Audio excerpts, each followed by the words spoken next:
வணக்கம் மக்களே, இது உங்கள் பாடறிவோம் படிப்பறிவோம். இந்த வார சனிக்கிழமை மாலை டீச்சிங் எபிசோட்ல கொஞ்சம் தேன் கொஞ்சம் கற்கண்டு ரெண்டும் சேர்ந்து கலந்து சுவையா கொடுத்தா எப்படி இருக்கும், அந்த மாதிரி ஒரு அழகான பாடலை தான் பார்க்க போறோம். கொஞ்சம் கிளாசிக்கல் கொஞ்சம் வெஸ்டர்ன் சேர்ந்து இசைஞானி இளையராஜாவின் அற்புதமான ஒரு படைப்புன்னு சொல்லலாம். டிக் டிக் டிக் திரைப்படத்திலிருந்து வந்த பூ மலர்ந்திட நடமிடும் பொன்மையிலே யேசுதாஸ் மற்றும் ஜென்சியின் அழகான குரல்களில் வந்த சூப்பர் டூப்பர் ஹிட் சாங் தான் பார்க்க போறோம். அதாவது கிராமத்து தெருக்களை பள்ளிக்கூடங்களாக படித்த பாரதி ராஜா அப்படியே ஒரு ஷிஃப்ட் ஆகிறாரு. சிகப்பு ரோஜாக்கள், டிக் டிக் டிக் நிழல்கள் அப்படிங்கிற சிட்டி சப்ஜெக்ட் எடுக்கிறாரு. அது நிழல்கள் கிட்டத்தட்ட ஒரு அன்எம்ப்ளாய்மெண்ட் அதை பத்தி பேசுனது. அதுலயும் பாடல்கள்லாம் அற்புதமா இருந்தது. டிக் டிக் டிக் பொறுத்த வரைக்கும் உண்மையிலேயே ஒரு அந்த காலகட்டத்தில் எல்லாரையும் பிரமிப்பு அடைய செய்த ஒரு திரைப்படம் அப்படின்னு சொன்னா காரணம் கதைக்களம் எல்லாமே புதுசு அந்த காலகட்டத்தில். இந்த படத்தை பொறுத்த வரைக்கும் கமல்ஹாசன் ஒரு மிகப்பெரிய ஹீரோ, ராதா, ஸ்வப்னா, மாதவின்ற ஒரு மிகப்பெரிய ஒரு நட்சத்திர பட்டாளம் இருந்தது. இந்த படத்தோட கதைகள் எல்லாம் பயமுறுத்த செய்தது அப்படின்னு சொல்லலாம். ஒரு த்ரில்லர் மூவி அப்படின்னு சொல்லலாம். சிகப்பு ரோஜாக்கள் வேற அது ஒரு கிரைம் ஸ்டோரி. அது அதாவது நமது நாட்டில இருந்து இந்த மாடல் அழகிகள்ல வெளிநாட்டுக்கு போய் அந்த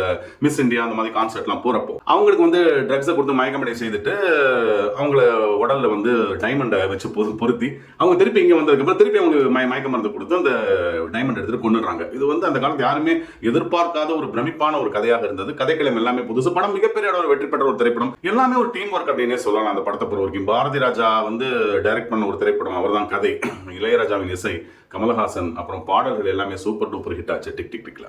சரி, பாடல்கள் அப்படின்னா இது ஒரு என்ன சொல்றது, ஒரு சிட்டி சப்ஜெக்ட் நம்பர் 1. கதையோட மெயின் இது இந்த நாயகிகள் தான், அதாவது கதாநாயகிகள். அதான் அவங்க எல்லாமே இந்த மாடர்னா இருக்கிறவங்க, அந்த அழகிகள், இவங்கெல்லாம் அந்த ஃபேஷன் ஷோ அந்த மாதிரி பண்றவங்க. சோ இளையராஜா என்ன பண்றாருன்னா, நேற்று இந்த நேரம் அப்படிங்கிற ஒரு பாட்டு வெஸ்டர்ன் அழகா கொடுத்துட்டாரு. இது ஒரு நிலா காலமும் கொடுத்துட்டாரு. வெஸ்டர்ன் அப்படிதான் கொடுக்க முடியும். இந்த பாடலை பொறுத்த வரைக்கும் எப்படின்னா மாதவிக்கும் கமலுக்கும் ஒரு காதல் அப்படிங்கறத காமிக்கணும் அப்படிங்கிறதுக்காக ஒரு ரொம்ப வித்தியாசமான முயற்சி செய்தார் அப்படின்னு சொல்லலாம். சாதாரணமா ரொம்ப கஷ்டமான விஷயம். அதாவது ஒரு சக்கர பொங்கலை தின்னுட்டு பீஸா சாப்பிட முடியுமா, நல்லா இருக்காது அந்த காம்பினேஷன். பட் இளையராஜா இந்த கிளாசிக்கலையும் அந்த வெஸ்டர்னையும் பிளெண்ட் பண்ணி கொடுத்தாரு பாருங்க. எங்கேயோ போயிருப்பாரு இந்த பாடலை பொறுத்த வரைக்கும். இன்னைக்கு வரைக்கும் நம்ம இந்த பாடலை பத்தி பேசிக்கிட்டு இருக்கோம்.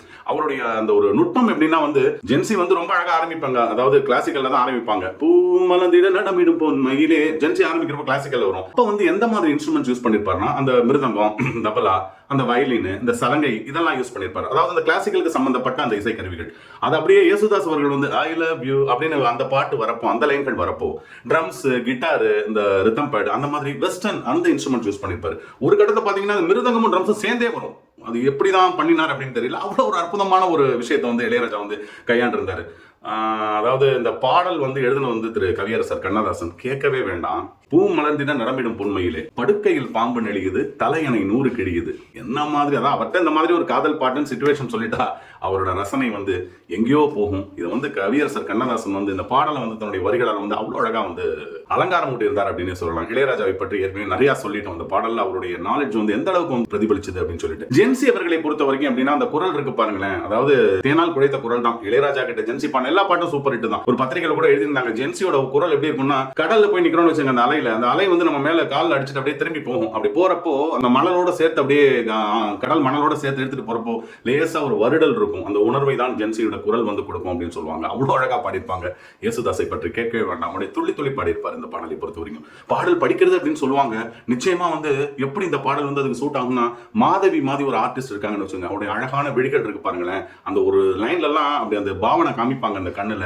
உண்மையிலேயே அந்த பாட்டை அவங்க விழிகளாலேயே படிச்சிருப்பாங்க அப்படின்னே சொல்லணும். யேசுதாஸ், ஜென்சி, கண்ணதாசன், கமலஹாசன், இளையராஜா இவர்களெல்லாம் சேர்ந்து ஒரு மிக அற்புதமான ஒரு பாடலை கொடுத்தார்கள் அப்படின்னே சொல்லலாம். பொதுவாக வானவில் அப்படிங்கிறது எப்படின்னா மழையும் பெய்து வெயிலும் அடித்தால் அந்த டைம்ல வானவில் தோன்றும் அப்படின்னு சொல்லுவாங்க. மழையும் பெய்யட்டும் வெயிலும் அடிக்கட்டும், ரெண்டுமே முரண்பாடு தான். ஆனா பாடறிவோம் படிப்பறிவோம் வழியாக இந்த மாதிரி வந்ததுன்னு வச்சுக்கோங்களேன், அது வானவில்லா இருக்காது, நிச்சயமாக கானவில்லா தான் இருக்கும். இது கடவுள் அமைத்த மேடை. நன்றி மக்களே.